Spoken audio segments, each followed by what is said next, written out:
This tutorial is for the Toccatina, and a Toccatina is a really fun piece.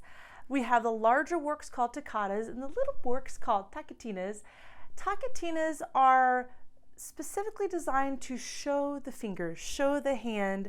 It's a little bit of fast finger work, usually moving around the keyboard at a quick speed, and it's very fun for the audience and for the listener alike. So this is E.O. Lancaster's Toccatina from his Alfred Group Piano for Adults book, and I'll go ahead and play it for you, and we'll talk through some ways to help you practice and learn this amazing piece.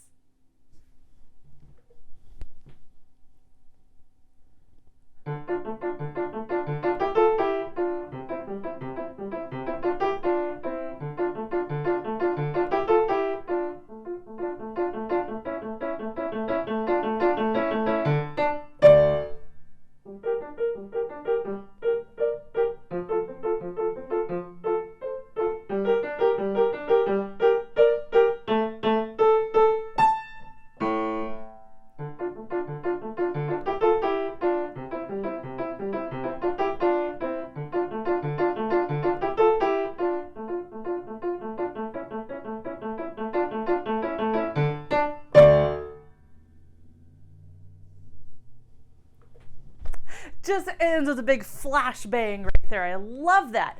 So this piece looks exciting, it sounds difficult and challenging, and you know, it is all of those things, but it is also well composed, and so it is designed so that you can pick it up pretty easily. And I really like those kind of pieces where they sound hard, but they're pretty easy to play. So let's take it to the keys and we'll take a look at the hand positions, noticing that we're using 5-finger chords here from that, or chords from the 5-finger pattern, I should say. So D minor at the first line, we're using D, F, and A.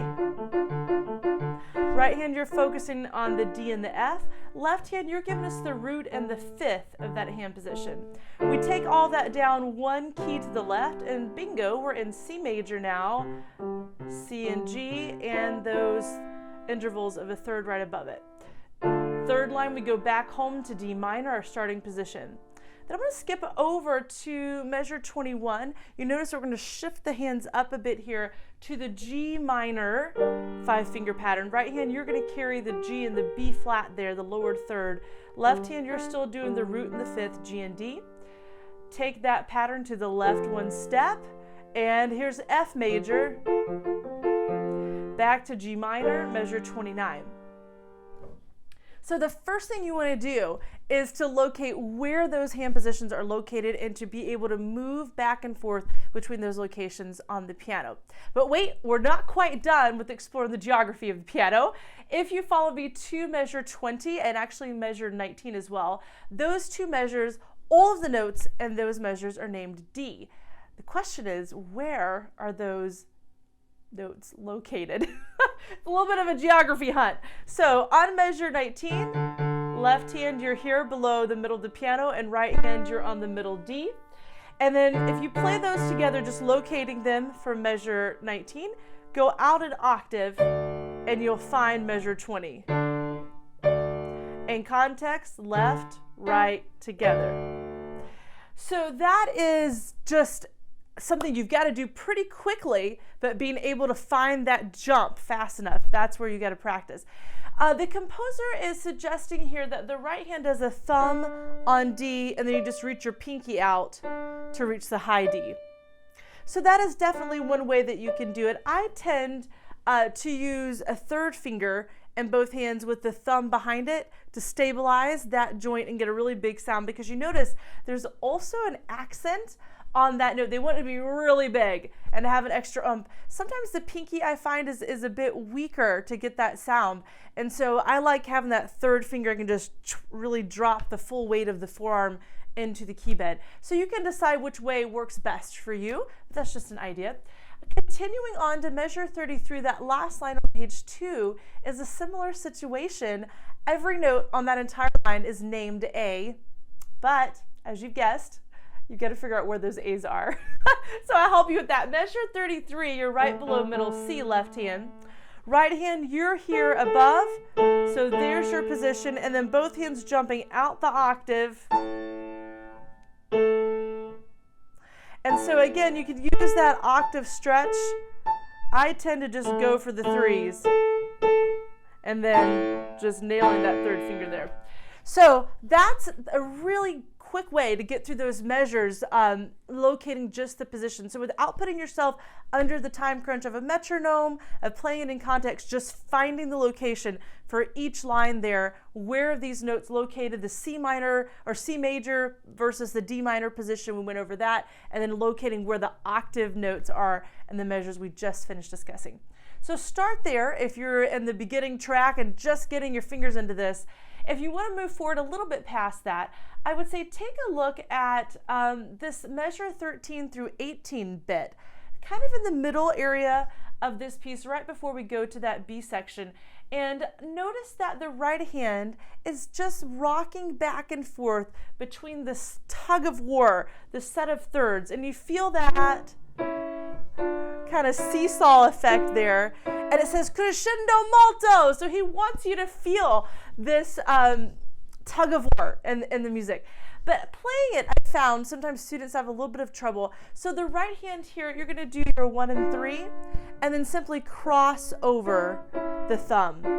So 2nd finger and 4th finger just roll right over the top of the thumb there to get that C sharp. So the idea is that you don't really move that thumb. The thumb kind of stays in place.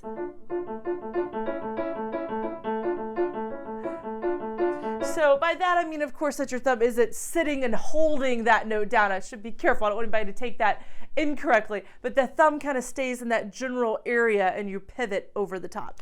So those are kind of the motion aspects that you need to get in place. Speed isn't really going to come until you're comfortable with the geography and being able to shift between those locations. So I think that's your starting place.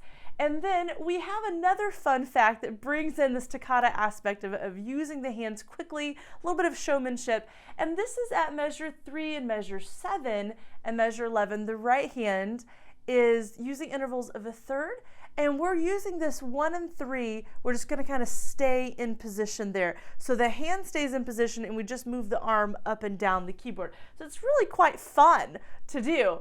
You notice the staccato touch there helps you get that kind of bounce. Half note, you kind of settle the weight into the keys, and then you can come off with that upstroke. C position.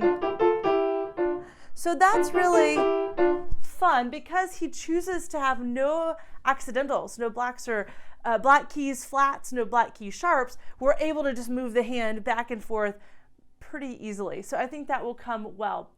And then we also want to talk about the form of this piece. There is that diciao fine. So when you get to the end of page 2, please recall you're going to go all the way back to page 1 to the head, the beginning of the piece, and play through measure 20, which is fine. That's our real end there. So that big crunch there where we're going back and forth and all of that, and finally we get the big mighty D there. So, and lastly, what you want to be careful of, you want to have a very clean staccato touch. So I think sometimes when we think fast tempos and we feel a little bit under pressure, especially because we're in a cut time meter here, what does that mean? Some people just go, oh, that means it's super fast. You can't even play it so fast. Well, cut time literally means 2/2. So instead of 4/4, our common time that we're most comfortable with, we cut that in half. Literally, we call that cut time. So half of 4 is 2, so that's 2/2. That means there's 2 beats in a measure, and the half note gets the beat. Yes, the half note. So when you're looking at the score, could you actually count this in 4 beats? Sure, you could. But to really get that feel of the Toccatina, the fast tempo that he wants us to internalize here, we really are counting just 2 beats in the measure. So if you're taking that to even just a slow tempo, just to begin this process, you would count 1 and 2 and 1 and 2 and 1 and 2 and 1 and 2 and 1 and 2 and so you feel that pattern very cleanly. So I think that when you're trying to take that idea and when you're ready to move it faster, and please be aware that it takes time. We may not need the the super fast tempo. After one day, it might not quite be there for you. So if you're playing it and you're like, I keep falling apart at certain measures, or my hands just can't go fast enough, never fear. Take your time. Speed comes when you're comfortable. There's a lot of geography to sort out. And if you're not sure where you're going, I wouldn't suggest speed until you are. So as we're taking into account this faster 2 beats, you want to be careful that you are using a light touch in the hand. Sometimes we tend to bear down as we think about, oh, I've got to go faster. We really want to put everything into it. And actually the opposite is really true. You just want to relax the shoulders, relax through the arms, keeping the elbows a little bit away from the body, and just a simple bounce. It actually goes quite quickly. You notice I'm not pulling away from the key with a really high gesture. I'm staying close. I think it works very well that way. So keep that in mind as you're working through. There's some fun moments throughout this piece. I love how we creep up from measure 13 to measure 20. This piano crescendo very much, molto. You feel that push, and then finally an explosion. Enough! You know? So to me, it reminds me of 2 kids playing back and forth, and finally the mom or the dad's like, okay, that's enough. I've had it. You guys need to go outside. You're too loud, whatever it is. And then at measure 21, it comes in, kind of creeping in, bashfully.